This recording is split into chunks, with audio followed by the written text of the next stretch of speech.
Hi, my name is Mike Brotherton. I'm over 70 and I'm isolating. And welcome to East Sussex. You like the change of clothing? It's a beautiful day out there.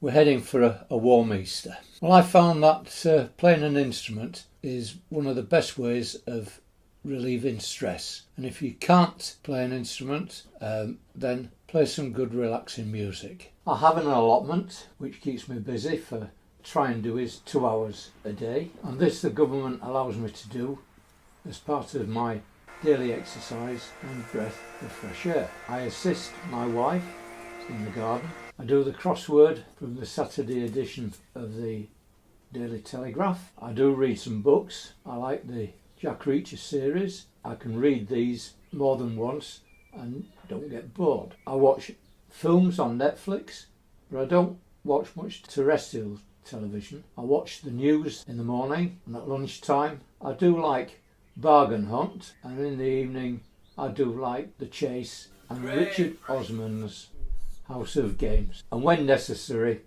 I visit the supermarket to buy essentials. A lot of people out there, and it's worldwide, are feeling the stress at the moment, being locked down. And a concern that has been put to me is the eating of fresh vegetables. Fresh vegetables are an essential part of our immune system, and with the lockdown it is very difficult to get fresh vegetables. So what I would like to do, I'd like to think about all those people that are in lockdown and can't get out, and in particular those that live on the top story of a block of flats in London and are considered at risk. I've got a son that lives in London and he lives on the top floor of a block of flats, and he's got type 2 diabetes, so he's what you call at risk. So there's a various step into growing vegetables, and it's called growing microgreens.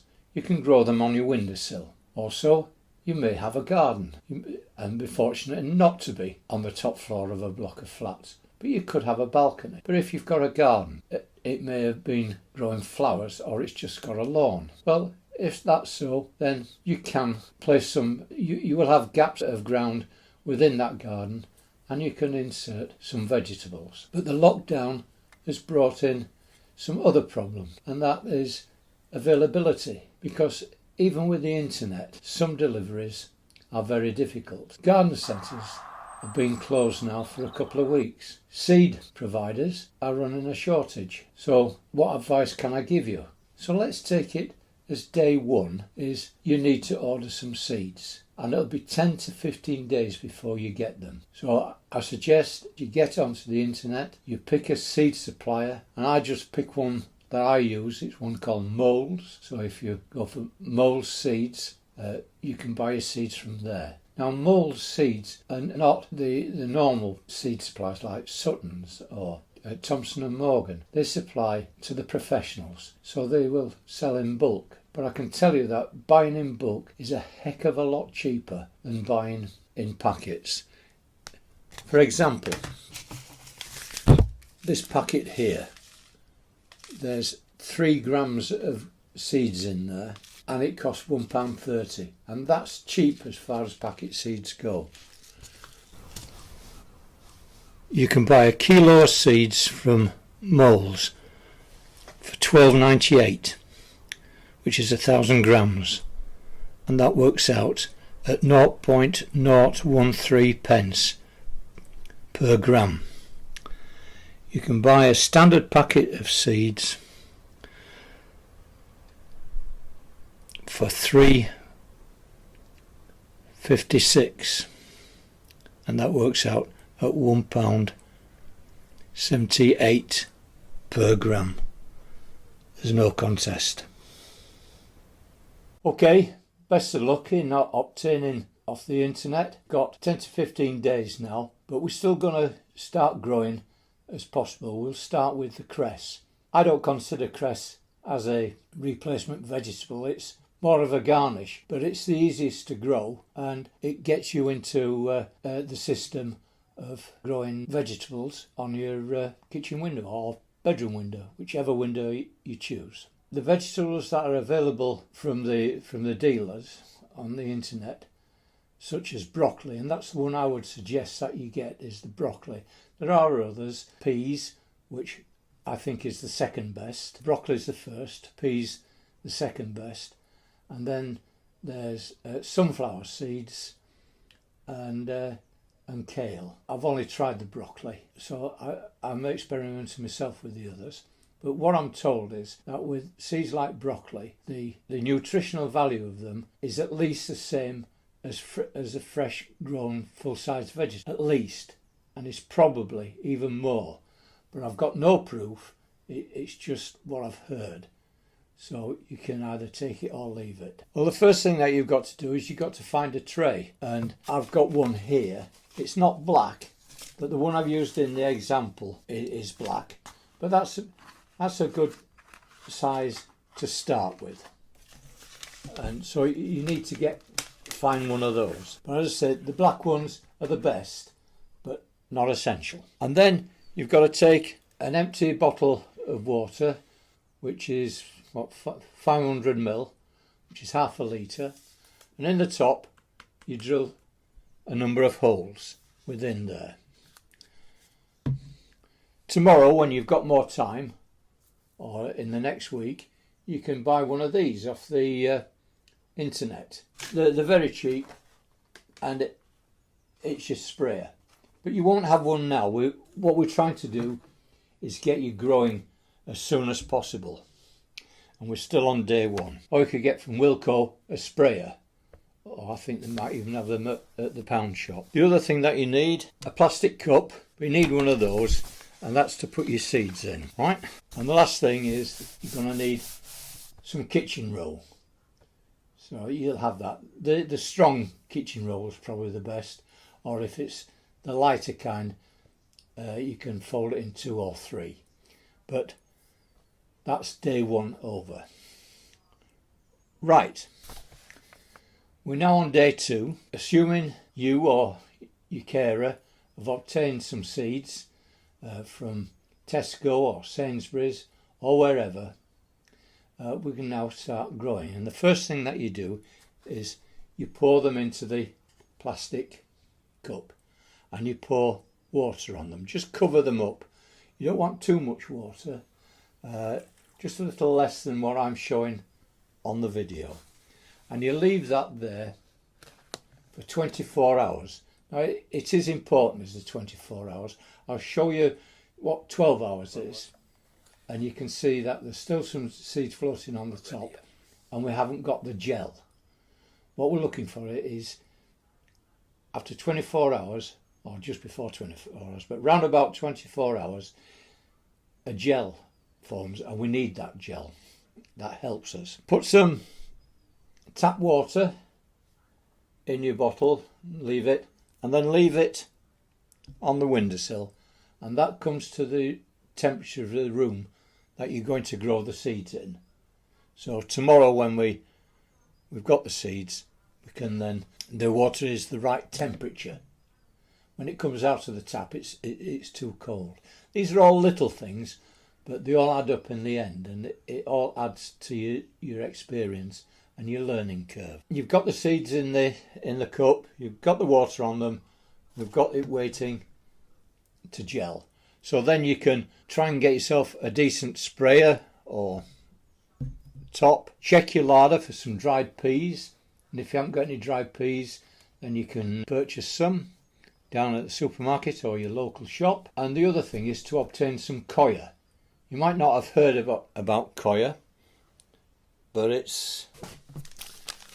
there's the coir, and you get this. The best place to get this is from the pound shop, and yes, it costs £1, or you can buy it on Amazon, but this on Amazon will cost you £6.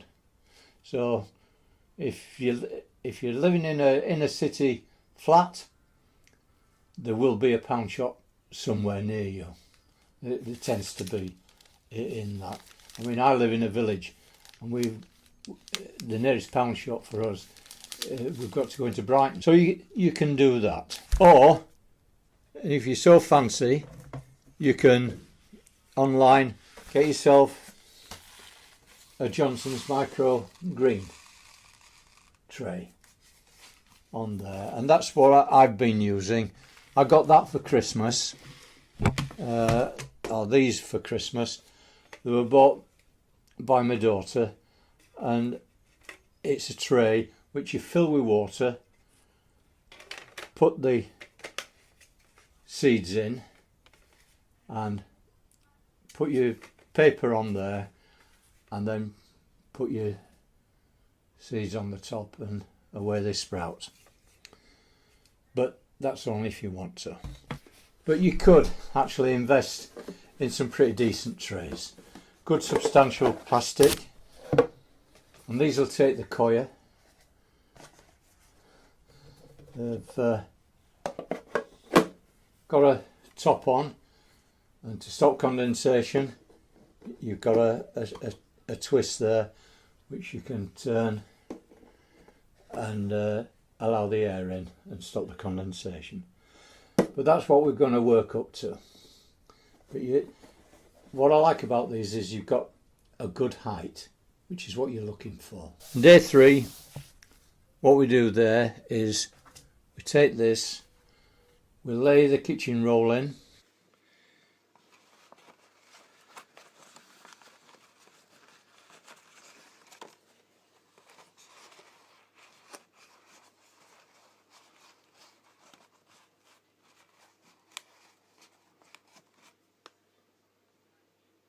seeds have now fermented or gelled.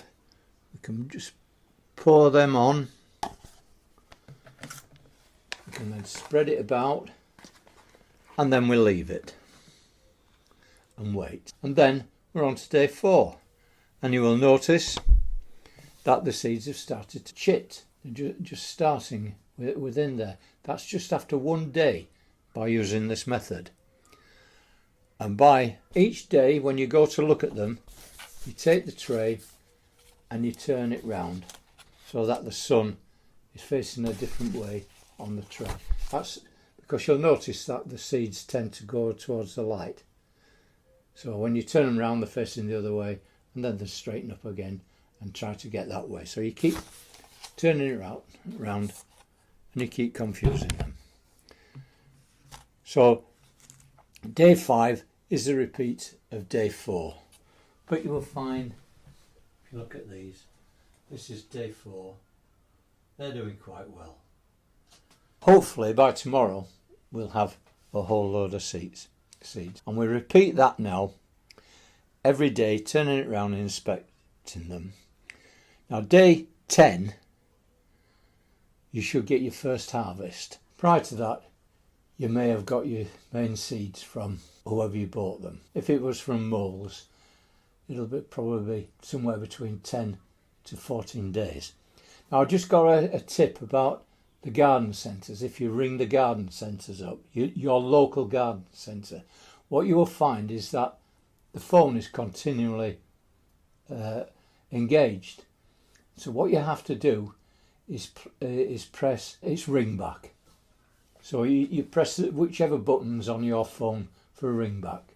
Press that and you should receive a call back from the garden centre. The garden centres are operating a callback service. I never gave it a thought myself. It makes common sense that they aren't call centres. They don't have rows of people answering the calls. So they depend upon the callback service to allow them to give you a good service. This now brings us to a close for this episode. I hope you've enjoyed it, and I hope you're going to continue with the adventure of producing your own green vegetables and at least making this lockdown a little bit more bearable. If you are going to join us on this adventure, I would ask that you subscribe. And to people who aren't used to YouTube and the internet, subscribing isn't where you have to make a payment for anything. or a subscription, what subscribing means is that you will get notifications for the next episode of this channel. And if you press the bell in the top right hand corner of the screen, that will notify you when there's going to be another download. It would be nice if you would give a thumbs up. This is Google's way of measuring quality of the videos that are put out, but what really matters to me and gives me plenty of interest is if you make a comment. So I'm interested in how you're getting on and what questions you have. Well, all that remains for me now is to say to you, please look after yourself. Do take care. Hope to see you in the next upload. And for now, take care and bye.